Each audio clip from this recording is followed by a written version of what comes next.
दुनिया के लिए बहुत करते हैं, फिर भी हमारे अपने रिश्ते हमारा साथ नहीं देते। क्या आप भी जीवन के ऐसे पड़ाव पर हैं या कभी आए हैं कि आपने सबके लिए बहुत किया, लेकिन जब आपको उनकी जरूरत थी, तो आपको बदले में वो नहीं मिला जो आपने दिया? कैसे हम ऐसा एक रिश्ता बना सकते हैं जो हमेशा हमारे साथ रहेगा, हमारा साथ निभाएगा? आइए देखते हैं कि दुनिया से रिश्ते और हमारा भगवान जी से रिश्ता कैसे अलग है। नमस्ते, हरि बोल। मैं विजयलक्ष्मी आप सभी का तहे दिल से पॉजिटिव हिंदी में स्वागत करती हूँ। मेरी क्यूट किशोरी जी को इतना प्यार देने के लिए आप सबका बहुत बहुत धन्यवाद। मेरे पिछले एपिसोड में हमने जाना कि क्यूट किशोरी जी जो मेरी प्यारी श्रीमती राधा रानी हैं, उनका जन्मदिन था। तो मैंने अपना जो एपिसोड था वो उनके श्री चरणों में अर्पित किया। ये जीवन तो उनके श्री चरणों में अर्पित है ही। उससे पिछले एपिसोड में हमने देखा कि हमेशा, चाहे कनाडा में हो या इंडिया में या कहीं भी और दुनिया में, हम हमेशा श्री वृंदावन धाम में कैसे रह सकते हैं। आज के एपिसोड में मैं आप सब से साझा करना चाहूंगी एक ऐसा रिश्ता जो इन सभी सांसारिक संबंधों से परे है और हमें कभी निराश नहीं करता। वो है हमारा श्री भगवान से रिश्ता। देखिए, जितने भी सांसारिक संबंध होते हैं वो लेन देन पर आधारित होते हैं और हम बहुत ज्यादा प्रेम देते हैं, अपना टाइम देते हैं, केयर देते हैं, और जरूरी नहीं है, इसकी कोई गारंटी नहीं है कि बदले में भी हमें वही सब मिलेगा। हमें वो सब नहीं मिलता, या हम संतोषजनक नहीं इसे समझते। जितना हम देते हैं हमें हमेशा यही लगता है कि हमें कम मिल रहा है। वो नाप तोल रहता है, लेन देन तो रहता ही है इन सांसारिक रिश्तों से। देखिए, एक समझदार आदमी वहीं पर इन्वेस्ट करता है जहां उसे दूरदर्शिता हो कि मुझे फ्यूचर में जाके ज्यादा प्रॉफिट होगा। ऐसे ही कहीं हम इन्वेस्ट नहीं करते। तो जब हम अपने पैसों के लिए इतना ज्यादा सोचते हैं कि कहाँ पर इन्वेस्ट करना चाहिए और कहाँ पर इन्वेस्ट करना फायदेमंद नहीं होगा, तो जब हमारी खुद की बात आती है, जब हमारी खुद की इन्वेस्टमेंट की बात आती है, तब हम इतना क्यों नहीं सोचते? तब क्यों नहीं सोचते हम कि मुझे कहाँ इन्वेस्ट करना चाहिए अपने आप को? मैं आज आपसे कुछ ऐसे एग्जाम्पल्स साझा करूंगी जिससे हमें एक दिशा मिल सकेगी कि हमें कौन से रिश्ते में इन्वेस्ट करना चाहिए। बाकी फ्री विल है, आपकी खुद की मर्जी है, आप जिसमें अच्छा जाने उसमें आप इन्वेस्ट करें। तो हम देखते हैं कि सांसारिक जो हमारे संबंध होते हैं, इनमें लेन देन होता है। हम अगर अपना टाइम दे रहे हैं, हम बदले में दूसरे व्यक्ति से टाइम मांगने की, वी एक्सपेक्ट कि हमें वही चीज वापस मिले। अगर हम किसी को 100 रुपए दे रहे हैं तो हम सूद ना सही, लेकिन चाहेंगे कि जो हमारा मूल है 100 रुपीज, वो हमें वापस मिले। तो ऐसे ही जितने हमारे सांसारिक संबंध हैं, पैसे का एग्जाम्पल छोड़ भी दें, हम एक्सपेक्ट करते हैं कुछ ना कुछ कि हमें वापस मिले। क्या हमें मिलता है? आप सब जानते ही हैं कि हम कितना ही वापस ले पाते हैं। ऐसा नहीं है कि हम वापस लेने की भावना से कुछ भी देते हैं किसी भी रिश्ते में, लेकिन जब नहीं मिलता तो दुख तो होता है ना? तो ऐसा एक रिश्ता जो मेरे इस जीवन काल में मैं समझ पाई हूं अब तक का, कि जो हम अपने भगवान जी से रिश्ता बना देते हैं, वो हमें कभी निराश नहीं करते। आइए जानते हैं श्रीमद् भागवतम में जिन भक्तों ने ऐसा कहा है, ऐसा जिया है, उनका उदाहरण लेते हैं। जो द्रौपदी जी थी, जब उनको कौरवों की सभा में अपमानित किया गया, उनके खुद के पति, एक नहीं दो नहीं पांच, उस सभा में मौजूद थे, और वो कोई सामान्य व्यक्ति नहीं थे हमारी तरह। वो बहुत वाइज थे, बहुत बलशाली, शक्तिशाली थे। फिर भी अपनी पत्नी का अपमान होने से नहीं बचा सके। तो द्रौपदी जी उस सभा में अपमानित हुई, अपने 5 पतियों से हताश हुई, उनको उन संबंध से निराशा मिली। आप और मैं तो सोच भी नहीं सकते कि जो सब उन्होंने सहा, स्पेशली उस दिन उस सभा में, तब उन्होंने क्या किया? उन्होंने उस रिश्ते का ध्यान किया जहां से हमें कभी निराशा नहीं मिलती। क्योंकि देखिए, माने या ना माने, हम भगवान जी के एक अंश हैं। अगर वो पूरी अग्नि है तो हम उसका एक स्पार्क हैं, और हम भगवान जी के ही पार्ट एंड पार्सल हैं। चाहे आप भगवान में यकीन करें या ना करें, आंखें बंद कर लेने से रात नहीं हो जाती। अगर हम नहीं मानते भगवान में, तो इसका ये मतलब नहीं कि भगवान है ही नहीं। भगवान है, क्यों नहीं है? बिल्कुल है भगवान। ऑप्शन हमारे पास है, मानना है मानिए, नहीं मानना तो नुकसान हो रहा है। सिंपल। तो जब द्रौपदी जी हर तरफ से निराश हो गईं, क्या हुआ? कृष्ण जी आए और उनकी मदद की। यह दर्शाता है कि कृष्ण जी अपने भक्तों की हर परिस्थिति में पुकार सुनते हैं और तुरंत जवाब देते हैं।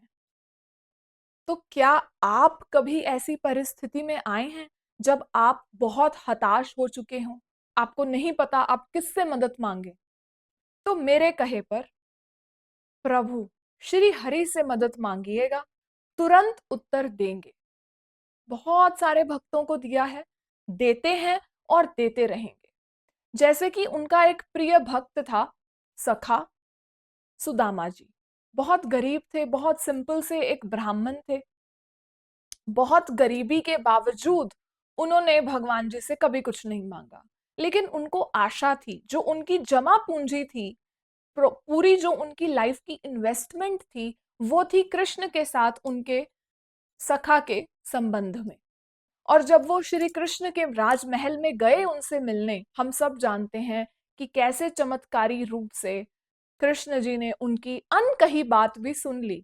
आप आज के युग में आजमा लीजिए, किसी से कह के भी कहिएगा कि मुझे आपसे ये चाहिए, आप 10 बारी बोलेंगे तब शायद वो सुनेंगे, और पता ही नहीं कब आपको वो चीज मिलेगी। फॉर एग्जाम्पल, अगर मेरा भाई बैठा हुआ है और मैं उसको 5 बार बोल रही हूँ कि मुझे चार्जर पकड़ा दो, चार्जर पकड़ा दो, मुझे बहुत बार बोलना पड़ता है। ऐसा नहीं है कि मैं अपने भाई की निंदा कर रही हूँ, मैं एक एग्जाम्पल दे रही हूँ। जैसे अगर वो मुझसे कुछ मांग रहा है, तो शायद वो मुझे 5 बार बोलेगा कि मुझे दीदी ये दे दीजिए, मुझे ये दे दो, शायद मैं सुन लूं। लेकिन भगवान जी के साथ जो हमारा रिश्ता होता है, उसमें ऐसा बिल्कुल नहीं। प्रभु को कहने की जरूरत नहीं है, ये तो मैंने खुद आजमाया हुआ है। प्रभु इतने ज्यादा कृपालु हैं। उनका फुल टाइम जॉब क्या है? जैसे हमारा कुछ ना कुछ काम होता है, उनका फुल टाइम जॉब क्या है? हमारा ध्यान रखना। तो हमारा फुल टाइम जॉब क्या होना चाहिए? उनका चिंतन करना, है कि नहीं? तो जो हमने सुदामा जी का एग्जाम्पल देखा, वो हमें ये भी बताता है कि दोस्त भले ही उनका गरीब था, फिर भी प्रभु ने मदद की। तो चाहे हमारी बाहरी परिस्थिति कैसी भी हो, हम अमीर हो, गरीब हो, प्रभु ये सब से परे देखते हैं हमें। हमें अगर उनकी भक्ति करनी है, तो there is no qualification age in हमें रिच होना चाहिए या पुअर लोग नहीं क्वालिफाई करते, ऐसा नहीं है। और एज भी नहीं है कोई क्राइटेरिया कि आपको इतनी उम्र का होना चाहिए तभी आप प्रभु की भक्ति कर सकते हैं। जैसे हम कभी कभी लोगों से सुनते हैं कि बुढ़ापे में हमें प्रभु का चिंतन करना चाहिए, ऐसा नहीं है। जैसे कि श्रीमद् भागवतम से ही हम एक एग्जाम्पल उठाते हैं, उदाहरण के तौर पर हम देखते हैं कि प्रहलाद महाराज जी जो थे, बहुत कम उम्र में, वो तो जन्म से ही प्रभु के भक्त थे। बहुत कम उम्र में ही श्री हरि का चिंतन करते थे, श्री हरि का नाम रटते थे, एक संबंध बना लिया था उन्होंने श्री हरि से। और अपने ही पिता के द्वारा वो पीड़ित हुए प्रभु का नाम लेने पर, लेकिन उन्होंने फिर भी गिव अप नहीं किया। अगर हमारे पापा हमें बोल दें कि बेटा प्रभु का नाम मत जपो, मैं तुम्हें 1 करोड़ रुपए दूंगा, हम तो तुरंत छोड़ देंगे नाम जपना और बोलेंगे लाओ पापा 1 करोड़ रुपए दे दो। प्रहलाद महाराज जी तो राजा के पुत्र थे, उन्होंने कोई राज का लोभ नहीं किया कि हाँ जी अगर मैं अपने पापा का कहना मानूंगा तो मुझे राजपाट मिल जाएगा, अगर इनके खिलाफ जाके श्री हरि का नाम जपूंगा तो राजपाट से निकाल देंगे, मारने की कोशिश करेंगे। उन्होंने फिर भी अब उनका फोकस क्लियर था कि मेरा तो सर्वस्व श्री हरि का ही है और मेरा जो फुल टाइम प्रोफेशन है वो है श्री हरि का चैंटिंग एंड चिंतन करना। और उन्होंने वही किया। तो भगवान जी ने उनकी आयु नहीं देखी कि आपको इतनी आयु का होना चाहिए तभी आप कर सकते हो, नहीं। तो इससे भगवान जी हमें यही बताते हैं कि जब उन्होंने बोला कि हाँ जी मेरे प्रभु हर जगह हैं, तो नरसिम्हा अवतार लिया प्रभु ने और उनकी रक्षा की, अपने भक्त की रक्षा की। तो अगर आपको भी अपने विश्वास के कारण कभी प्रॉब्लम्स फेस करनी पड़े, जैसे मुझे बहुत सारे लोग कमेंट्स करते हैं कि कृष्ण भगवान नहीं है या कुछ भी जो भी वो मानते हैं, मेरा विश्वास नहीं डगमगाता क्योंकि मेरा फोकस क्लियर है। मुझे पता है कि मैं क्या कर रही हूं, क्यों कर रही हूं और किसके लिए कर रही हूं। इन तीनों प्रश्नों का उत्तर है कृष्ण। मैं कृष्ण का नाम ले रही हूं, इसके अलावा मुझे कुछ आता नहीं है इसलिए ले रही हूं और कृष्ण के लिए ही ले रही हूं। तो किसी और का उठकर ये कहना कि कृष्ण भगवान नहीं है या कृष्ण तो जो जन्म लेता है वो मरता है और कृष्ण के साथ ऐसा ही हुआ और राधा कृष्ण, राधा उनकी अगर एनर्जी है, पता नहीं क्या क्या क्वेश्चंस, लेकिन मैं इन सब पर ध्यान नहीं देती हूँ क्योंकि मेरे पास ध्यान देने के लिए बहुत सुंदर सुंदर बातें हैं। जैसे कि प्रहलाद महाराज जी की ये बात जो मैंने अभी आपसे कही कि there is no age qualification, कि आपको इतनी उम्र का होना चाहिए तभी आप चिंतन कर सकते हो, चैंटिंग कर सकते हो, नहीं। प्रहलाद महाराज जी ने उदाहरण सेट किया है कि जन्म से ही हमें प्रभु का चिंतन करना चाहिए और जब हम ऐसा करते हैं तो प्रभु हमें कभी निराश नहीं करते। वो हमारे लिए एक खंबे से निकल कर भी आ सकते हैं, वो इतने दयालु हैं। जैसा मैंने कहा उनका फुल टाइम जॉब ही यही है, हमारे लिए हमारा ध्यान रखना। तो बदले में हमारा भी तो कुछ फर्ज है। अब भगवान जी का जो नाम है ये भी बहुत शक्तिशाली है। भगवान जी का नाम उनसे भी ज्यादा शक्तिशाली है, यूं कहिए। एक बहुत अच्छा प्रसंग है श्रीमद् भागवतम में अजात शत्रु जी का। वो एक ब्राह्मण थे, मरते समय उन्होंने अपने पुत्र नारायण को बुलाया और वो सीधा स्वर्ग में गए, जबकि उनके कुछ इतने पुण्य भी नहीं थे जैसा कि श्रीमद् भागवतम में लिखा है। फिर भी वो वैकुंठ में गए, ऐसा क्यों? क्योंकि उन्होंने नारायण शब्द, जो ये नाम है प्रभु का, कृष्ण का ही एक नाम नारायण, इसका उच्चारण किया। हालांकि उन्होंने बुलाया अपने पुत्र को था जिसका नाम था नारायण, पर प्रभु का नाम इतना पावरफुल है, इतना शक्तिशाली है कि जो यमदूत थे उनकी भी उनके पास आने की हिम्मत नहीं हुई और अजात शत्रु जी मोक्ष पा गए। तो कितना पावरफुल है प्रभु का नाम। इसीलिए कलयुग में हमें चैतन्य महाप्रभु जी, जो श्री कृष्ण के ही अवतार हैं, उन्होंने बताया नाम की महिमा, कि chanting the holy name of the God how important it is, कितना इंपॉर्टेंट है प्रभु का नाम जप करना। हमें प्रभु के साथ एक कनेक्शन बनाना चाहिए, एक संबंध बनाना चाहिए। और ये संबंध बना लिया, हमने अपने मन में सोच लिया कि ठीक है, लेट्स से हमने हमने उनको अपना पुत्र बना लिया। तो जब हमने उनको अपना पुत्र बना लिया, अब वहां पर ही हमारा काम खत्म नहीं हो जाता, वहां से शुरू होता है। हमें निरंतर उनका नाम जप करना चाहिए। अच्छा, ये जो सब कुछ मैं आपसे शेयर कर रही हूँ ना, एक मजे की बात सुनिए।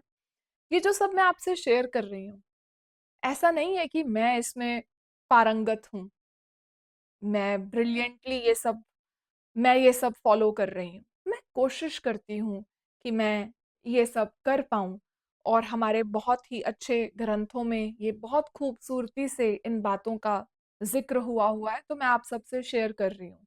और आप सब मेरे लिए प्रे करना कि जो भी मैं आपसे शेयर कर रही हूँ, मैं भी वो कर पाऊँ, और मैं भी कृष्ण जी की जो सागर स्वरूप भक्ति है, उसकी एक बूंद का टेस्ट कर पाऊँ। तो प्लीज़ मेरे लिए प्रे करना।